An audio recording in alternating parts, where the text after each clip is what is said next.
Hey guys, this is DFD, aka Dark Frozen Depths, back with another Kamihime project video. Now, this one is one of the first, I'd say, Christmas events because I think there's like a few of them. But this is a very, very good banner to pull on too for anybody that's trying to go after some of the limited Kamihime. So I'm just giving you a heads up for that one, especially given that we still have the Cyber Monday deals for global, at least for the Nutaku side. So if you're going to spend on the game, now's a good time to do it. But you can also save up some of those star coins because there should be a random catastrophe add-on pool coming up sometime this month. So get the star coin bonus if you can right now, or the Nutaku gold bonus or whatever is going on. You may want to try and go for that random catastrophe pool. The less of them you have, the better it's going to be for you. I mean, it's still a random pool, but there you go. And then on top of that too, like I said, these two characters that's on this banner is very, very strong in their own rights. Both of them are burst oriented, but I can even show off one of them in a different video that I'll have uploaded later on, because I do have the light version of Freja on JP's side, and she's very, very, like, she's really good. You'll see how much she does for my team. But I do have to point out, Frey and Freja both give burst damage plus, which is something that adds extra damage after everything's calculated, so there you go. But Frey also gives burst resistance down for dark. Freja is just basically more burst capacity for light team. But this event's a raid event, and of course, raid events, you go through the storyline, do one stage they have now, and then you start hosting your own stuff. Now, if you're not good at fighting on this thing, then you can jump into somebody else's raid events and actually like event raids and then just attack from there. So new players, of course, you got a very good shot at this. Now, same crap as before, they don't seem to have any info on this because JP Wiki seems to be really lacking in info from this point on. So I unfortunately can't get too much info about the fight. All I can say is that it's elemental advantage for light. So that's the best way to go if you want to try and take on this enemy. But since it's a dark enemy, you will never have to deal with elemental weakness. So that means you can use any team and not be at a disadvantage. So keep that in mind. But for heroic, I do have info on that. So that's something I'm going to go over a little bit later. Now, I can say that when it comes to the fights themselves, generally the HP values tend to be about the same, like somewhere around like 7 to 8 million for expert. Ragnarok seems to be anywhere between 12 to 15 million, and Ragnarok Plus seems to be at least 72 million. So generally you can expect those type of HP ranges if you're trying to take on each specific fight. I've had questions before about which is the best to grind. Honestly, I feel like it's up to you. But if you're trying to host a lot more raids, you definitely want to keep nuking the expert raid so you can open up more Ragnaroks or Ragnarok Pluses. It all depends on how fast you clear Ragnarok Plus, because me personally, if you can sit there and just burst it down in like 3 turns or have a group just come in and annihilate the thing, then it's probably faster to clear Ragnarok Plus than Ragnarok, because you're getting both types of souls. And then hosting it, of course, is giving you even more stuff. So, again, it's all up to you. Some people believe that Expert or Ragnarok is the best way to grind. Ragnarok Plus is better for others. It depends on your playstyle. I do know that if you're going into other people's raids, Ragnarok Plus is easily the best way to go. So, keep that in mind. Heroic only has one fight. I'll go over that. But, given the sheer amount of limited Kamihime we're into right now, because there's like 7 of them from this banner to the next 2 banners, you definitely want to try and get the magic jewels from this. Maybe even the gacha tickets, because you might get lucky. But definitely get the magic jewels from this. So my suggestion is to to just go the whole way and just do your 300. So definitely do that. And then on top of that too is the fact that you should try to overgrind if you can, so you can get more Adoan orbs. This is the best time to get Adoan orbs, like bar none. So keep that in mind. I will go over the free SR Kamihime, but generally when it comes to the event stuff, you basically want to try to you want to go in and essentially get as much of the SSR weapon as possible with these raid events, because it's a large and a medium, and unless you're using malicious weapons, that tends to be pretty good for any kind of dark grid. So most players are going to want this event weapon regardless. And then the Adoan herself will go over as well, because they don't have the info here, but I do remember she had some interesting stuff. First off, they don't have too many glasses characters, so that's interesting immediately. But her main effect is 40% elemental attack. She gives you a pretty good chance of Stinger, so you may or may not want to consider that. It depends on how much you really need the multipliers, because Dark lacks vigor weapons until later on. So you definitely would need to use some Stinger if you don't have Vigor. So it all depends. I've also heard that some people use Rebellion in place of Vigor. I honestly can't suggest that because of the fact that you need to keep your HP low, and it means that it's going to be a much harder fight. Because for those that are running Rebellion, you have to stay at least below half HP. It's generally recommended even be at like 30% of your HP left. So that's so much more maximum HP you gotta get just to offset that. So keep that in mind. But when you summon this Adoan, she also gives burst gauge to everybody too. So it's not bad to have her in subs or main. So she's worth it either way. And for those wondering, the weapon this time I do believe was a large assault. Yeah, large assault and medium defender, but it's still better than the ultimate raid. And be quite honest, I personally believe it's better than the Oregon, because you get more defender out of it, so you probably will want this weapon. The only time I can see somebody not wanting it is if they're already in the malicious raids. So there's that. Plus, when you put it on a soul and burst with this weapon, they gain additional damage after bursting, so it's kind of like giving them a burst echo. Like, that's basically follow up for burst.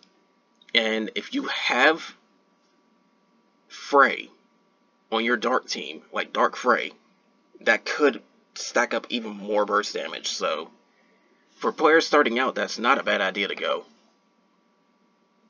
Now, the event missions, I don't know when they're going to change it, so I do believe it's turn-based or whatever. They've already done that for the Advent stuff, I do believe. But basically, if you want more magic jewels, jump into other people's raids 5 times a day. Or start your own and make sure somebody else joins in too. But, of course, the usual is to clear Expert with R Kamihime or below. Your sub-slots have to have R Kamihime in it as well. So, the whole team has to be R Kamihime, nothing higher. It says or below, but there's only R is the lowest anyway. And then when it comes to Ragnarok Plus, just clear it. But both of them have to be done by yourself, no help whatsoever. Gives you more raid tickets, you might as well get them.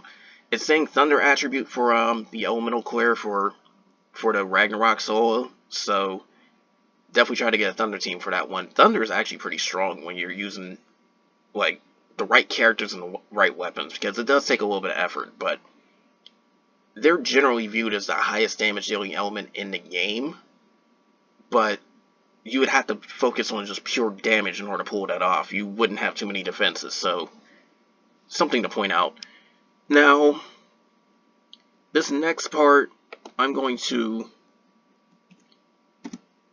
drop on to this because I had this from my Union Discord, and this is the info for the heroic fight.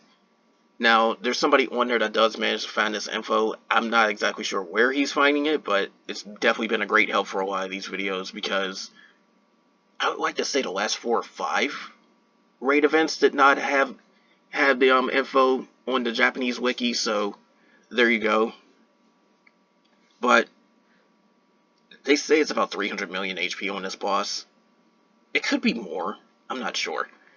But it's 5 orbs before it's full, and that's the problem with this. You have a good delay between all those orbs for a very valid reason. Now, to start off, you have 30 turns to take out all that HP. So if it is 300 million, you need to deal about 10 million a turn on average. If you've been keeping your bursts up with Exceed and all that type of stuff, you should deal about roughly 18 million every full burst. So, depending on how fast you fill that up on your Light team, and Light is very, very good at filling burst gauges, you probably could handle that very, very easily. Now, on top of that, the first action it does is immediately go to full orbs. And that's because every time it uses its overdrive, you get random hits that each deal a crap ton of damage, like 7,000. Honestly, this is on par with, I would personally say that the damage of this is kind of on par with, Wind Malicious, because she can do not as much damage, but close to it. So, you definitely want to have somebody that can actually, like, take all those hits. So, get a character that has cover or taunt and can draw all that attention to themselves. It doesn't matter if it's normal or raging, it's going to be the same type of concept. You basically want somebody to eat all those hits, or at least have some protection where you can just reduce the damage by a lot. Now, there's also another thing where every 2 turns, like every turn is a multiple of 2, it will put a debuff where you'll start taking damage over time, and there's a chance that somebody won't attack. For that reason, you're definitely going to want somebody that can remove debuffs. Or you can get Awakened Arrows, bring her into the fight, and not only are you blocking debuffs, you are also getting some burst gauge. So, that's another one. Half HP, there's AoE damage, and then she puts a buff on, and then she puts a specific type of effect on everybody. It says buff or debuff, it's hard to read, but basically what it is a special effect where you get a random effect every single turn. So it can be like triple attack, attack up, defense up, burst gauge up for your characters. The orb count can increase for the boss, meaning it'll overdrive. It can also, I do believe, get defense up, attack up, and triple attack. So the fight can get a little bit crazier at half HP. So you may want buff removal just to buy you some time, but it all depends on which one gets added. Like if it's a defense up, then yeah, you probably want to get that off of her. Otherwise, you need to have more defense down to offset it. Now, you do need to keep in mind that it is random, and then it seems like if there's any specific HP triggers, it will take precedence, I do believe. But you really, really want to make sure that you take advantage of any effects that you get on yourself, because that's really going to help out with the fight. Now, around 15% HP, just going to go back to full orbs again, so you already know what's going to happen with that one. So that's definitely the pressure point to try and finish off the fight as quickly as possible. Now, recommended souls I can completely agree with. Like, Hector's a very good damage dealer for Raging Punishes. Medea's a very good soul for getting out some quick ability damage and even upping the ability damage of the team. Light is starting to get some decent ability damage characters, so you may or may not want Medea for this fight. It all depends. Plus, Medea can come with an elemental resistance debuff. Very, very helpful. Along with an elemental attack one if you want. It all depends on what you put on her. Now, Yuri is easily, in my opinion, one of the best ones to take into this fight. Simply because she fills up your burst gauges very, very fast. along with other characters that fill it up very fast. You can get off so many bursts very, very quickly with Yori. She's going to be the one I try to do this with. Parashurama is also another very good candidate because she's kind of like a mix of a few souls, but on a lesser section of that. But the thing is, Parashurama also has very good debuff resistances, and then she can also cover some holes for the team as well. And then there's Romulus, who, if you need cover for the enemy's overdrive, then you can use Rom and just make your other characters more offensive. That's a very valid strategy because of the fact that Rom, when she covers, gets a very, very huge defensive spike.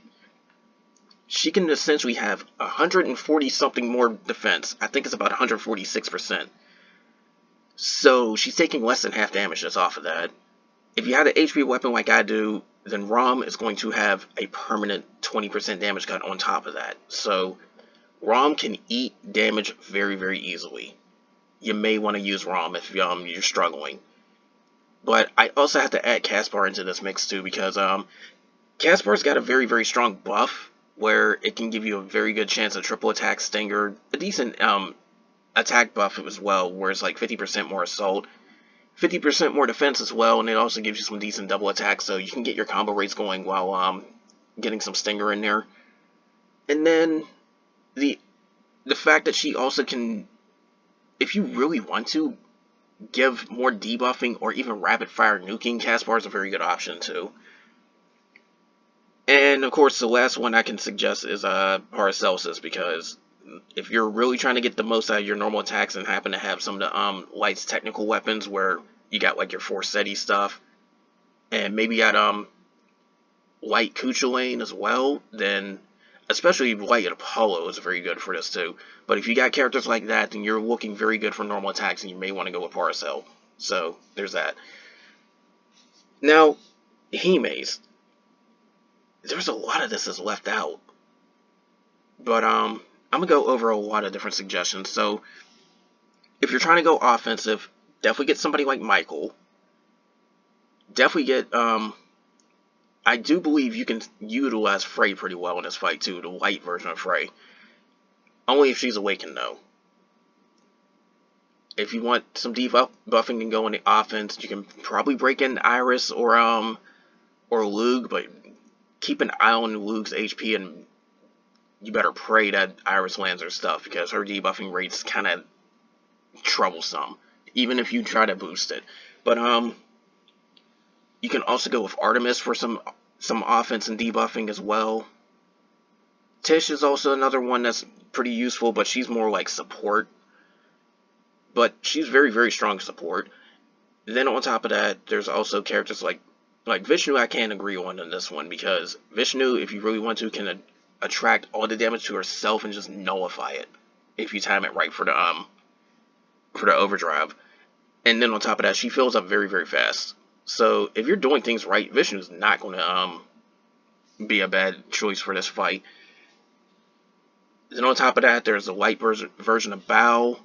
There's a lot of very good Himes here. Shiva is a very good one, the light version of her. Light version of Romuel, especially if you want to up your ability damage. Now, on the more defensive aspects, Awaken Arrows, definitely bring her in this fight if you have her. Because if you're getting smacked with debuffs every 2 turns, then she's going to step and eat that. And it's going to fill up your burst gauges at the same time. There's also Ana Hit, where if you combine Ana Hit with Iris, you're going to hit that 50% defense down just from elemental attack. Elemental resistance. So there's that, and plus Ana Hit's also filling up your burst gauges as well. I'm going to use her for sure. Shamash Awakening is very, very strong for this as well, because of the fact that she can draw a lot of that damage to herself, and then counterattack pretty hard. Surprisingly, she's like the only light character that gets Rebellion. So there's that. But Rebellion isn't that good for light, especially since Shamash can heal her HP up pretty nicely. You don't necessarily have to awaken Shamash though, because if you have if you happen to have somebody like Gaia or Light Athena or the Light Kingu, then you can use them over Shamash and just have your cover. But if you don't have any of those ones I mentioned, Shamash, Kingu, Gaia, or Athena, then you're going to need Rom. Either that, or you're going to need a crap ton of damage protection. Speaking of, another good candidate for this is definitely White Poseidon, because healing, she can remove 2 buffs actually, and then on top of that too is another very, very potent thing where if you happen to have enough of the fish buff on her or something, then she can just give an AoE damage nullification, which can help you out. Plus, she definitely does a lot with the burst healing if you got a fast enough team. So there's that too. But there's all of those. Of course, Soul, Momoka, any of those type of healers are pretty good. I actually would suggest using Soul over Momoka this time, so you can remove buffs and debuff the enemy's attack power, so you don't take as much damage, and then also get some buff removal. So I would actually suggest Soul over Momoka this time. So that's what I'm going to do. But White has a crap ton of candidates for this fight, so you can use almost every White character for here. Even Tsukiyomi is a pretty good one too, because of the dark debuffing and all that, like the blind, which can stack with Shamash's Shade too, so keep that in mind. You'll prevent the enemy from dealing a lot of damage on normal hits. But there's that. And then another reason why Shamash was suggested was an Orb Eat, which is why I say that you could arguably bring Raphael for that reason too, but keep in mind that her only parts where she'll shine is definitely the Orb Eat and getting that Rage Bar down. Other than that, she's not going to be too much help, because if I remember correctly, it's immune. This boss is immune to Dizzy, and you can't extend the orbs. I'm not fully sure on that one, but I will post that on the video if it works, because you'll see it in the info for the boss. But again, there's a lot of different flexibility for White. White's actually very, very well designed for this fight, because it covers so many different bases. So it all depends on who you have, all depends on who you use. Just make sure you deal an average of 10 million damage per turn.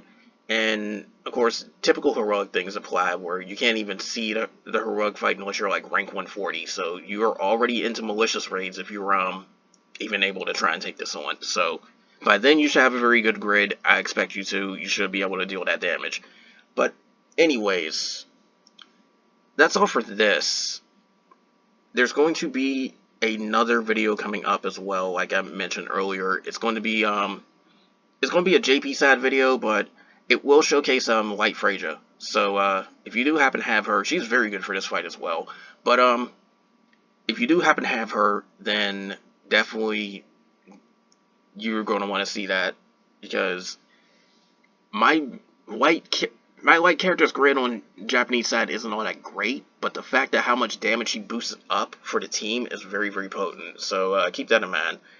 But anyways, that's all for this. More just will come soon, and take care.